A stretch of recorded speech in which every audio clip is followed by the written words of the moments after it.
Olá, gente, tudo bem? Então, hoje eu vim aqui falar sobre uma entrevista que fizemos com as pessoas que se encontram no espectro autista. Falar sobre suas vivências, as pessoas que se encontram ao redor delas, os cuidadores, a família. E é isso, né? Sem mais delongas, vamos lá. Bom dia. É Isabelle, né? Aham. Como foi quando você descobriu que o seu irmão tinha autismo? Foi difícil pra mim, porque eu não sabia o que era. Tipo assim, eu sabia que eles eram muito diferentes. E eu achava muito isso. E eu me afastei do meu irmão por causa disso, mas eu comecei a pesquisar sobre e eu entendi, né? O que é o autismo. Que eles não são diferentes da gente. Mas, na verdade, todo mundo é diferente, então. Como foi que você e sua família descobriram os tratamentos, as coisas melhores para o dia a dia de vocês, no caso? A gente falou num tom mais de baixo, mais calmo, assim. Porque se você falasse um pouquinho mais alto, ele começava a ficar nervoso. Aí, quando ele fica muito nervoso, aí a gente abraça ele, assim. Ele gosta de abraço, né?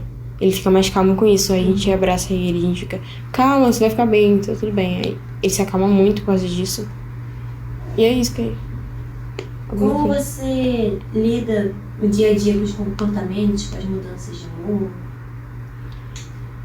Eu respiro fundo, eu tento ficar calma pra poder ajudar meu irmão, assim, quando ele fica nervoso, essas coisas. Você lembra com quantos anos ele tinha quando você descobriu? Não, acho que ele tinha uns 4 anos. Se você quiser contar, um pouco pra gente o que você lembra, do começo, se você lembra alguma coisa. Ele, teve atraso na fala. Ele, com 1 ano ele não andava ainda. Ele, tava atrasado em tudo, assim. Em vários aspectos, né? Aí minha mãe desconfiou. A gente levou ele lá, eu esqueci o nome do médico, mas foi lá no médico e falaram que ele era autista. Aí a gente viu os comportamentos, a gente estudou, a gente fez tudo pra deixar ele muito confortável. Acho que é isso, Isabelle. Obrigada.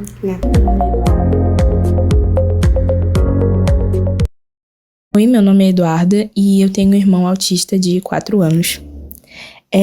Como foi quando eu descobri que meu irmão tinha autismo? Bem, eu não estava esperando esse diagnóstico, ninguém em casa estava esperando, mas eu já tinha escutado falar de crianças com autismo, então eu já entendia mais ou menos o que estava acontecendo, não foi tão novo assim para mim. O processo do diagnóstico, ele foi... não sei como explicar realmente. Foi uma coisa bem diferente, a nossa família toda não estava esperando, a gente não achou que fosse sério desse modo, então foi uma experiência diferente pra gente. Quando descobri o nível e a gravidade do autismo, como lidou com isso, bem, o nível dele é o nível 2, nível de suporte 2, então não é tão avançado, não é tão forte como um nível maior. Então foi mais tranquilo para conseguir lidar, assim. Como a gente descobriu, eu e minha família descobrimos tratamentos e métodos melhores, bem, foi nos instruído quais eram que ele iria fazer junto nas terapias, e os métodos mais conhecidos acho que são ABA, e é esse mesmo que ele faz também. Dica para pais que estão no começo da descoberta do diagnóstico: paciência, você vai precisar. E também fica tranquilo, porque teu filho não é o único no mundo que vai tá passando por esse tipo de dificuldade, sabe? Tem muitas outras pessoas, então seu filho não vai estar sozinho. Olá, eu me chamo Jaqueline, eu tenho uma filha com síndrome do espectro autista, ela se chama Késia e ela tem 24 anos. Quando você descobriu ou desconfiou que sua filha tinha autismo? Bom, aos 3 anos de idade, ela parou de falar. Literalmente parou de falar. E isso foi, assim, foi um choque pra gente. E ela era muito esperta, muito comunicativa, ela já não se comunicava mais tão bem com a gente. Ela muito mal olhava nos nossos olhos, ela só falava não e sim o tempo inteiro. E eu achei que fosse pela mudança de casa, que a gente tinha se mudado de casa, mas não, tinha algo errado. E a gente começou a desconfiar ali, que ela estava muito paradinha no tempo, não estava tão espertinha, tão ativa. Ali começou a dar uma desconfiança na cabeça da gente, sabe? Como é que foi o processo do diagnóstico?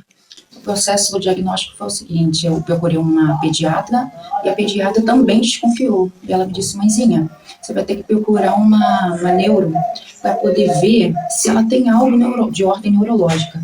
E eu já te aconselho agora, já te dou um encaminhamento para você procurar uma psicóloga, uma fonoaudióloga, e você começar a tratar delazinha, porque algo não vai bem, tem algo diferente nela. E o psiquiatra, né, a neuro, não achou nada, ela não tinha nenhuma desordem neurológica, e me encaminhou com o psiquiatra. E o psiquiatra, aos 4 para 5 anos de idade, me deu o diagnóstico do transtorno do espectro autista. Quando que você descobriu o nível da gravidade do autismo dela e como é que você lidou com isso na época? Então, assim que eu recebi o diagnóstico, ela era bem mais calma, bem mais calminha do que é hoje, e assim, foi super complicado, porém, ela ainda era mais calma. Aí depois veio os outros transtornos, né, porque nem sempre o autismo ele vem sozinho, às vezes vem, no caso dela, o transtorno bipolar, transtorno obsessivo e compulsivo, né, transtorno opositivo desafiador. Então, foi bem complicado, bem difícil mesmo. E como você descobriu quais os tratamentos e os métodos melhores para a ocasião? Nessa mesma época, né, porque o psiquiatra, ele me deu todo o apoio e ele passou fonoaudiólogo, TO, psicólogo, né. Você tem alguma dica para os pais que estão no começo dessa descoberta, desse diagnóstico? A primeira coisa, paciência, porque a criança que sofre do transtorno do espectro autista, ela requer muita paciência. São crianças geralmente mais agitadas que o normal, né, que o que é comum se esperar de uma criança. Então, eles exigem muita paciência, eles precisam de muito mais carinho. Sim. Então, a dica que eu dou: compreenda o seu filho, compreenda, porque ele vai precisar muito de você daqui para frente. Como é que você lidou ou como você lida com os problemas de comportamento do dia a dia? Então, é bem complicado. A gente vai se adaptando, né? A gente vai se adaptando para poder extrair o melhor, né, dela. Mas as dificuldades do comportamento é bem complicado lidar. Na verdade, a gente vai aprendendo no dia a dia como lidar, né? Por exemplo, a minha filha sofre de transtorno positivo desafiador. Ela odeia a palavra não. Tipo, ela fala não 30 vezes para os pais no dia. Mas se a gente falar um não para ela uma vez, a casa cai. Ela fica muito brava. Então, a gente tem que falar não de outra forma. Filha, vamos beber depois. Então, eu não digo, você não vai beber esse suco agora. Sim. Entende? Não pode falar a palavra não. Então, a gente vai aprendendo no dia a dia. É desafiador, realmente. Sim. Para você, qual foi o maior desafio disso tudo e qual o maior orgulho? O maior desafio disso tudo, né, no caso a minha filhinha está com 24 anos, foi o transtorno opositivo desafiador. Esse foi o maior desafio, porque ela do nada não podia mais ouvir a palavra não. Passou a ficar muito teimosa mesmo, e a gente não entendia o porquê daquele comportamento. Até o psiquiatra avaliar e me explicar direitinho o que era aquilo, por que ela fazia aquilo.